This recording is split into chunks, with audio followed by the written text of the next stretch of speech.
2, 1, and we're up. We're working. Yo, when people hear Philly, they think Liberty. But when we think Philly, we think life. As in living for our team, passing on the gene in every house, parents and child, screaming at the top of our lungs, we are lifers for the Eagles.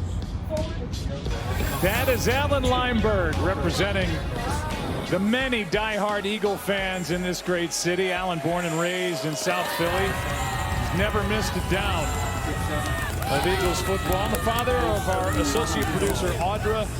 And Audra's convinced that her dad, Alan, is convinced that Martin Scorsese will be calling soon. Scorsese may not be calling, but you can bet all his buddies are calling him right now. His phone's blowing up. 871.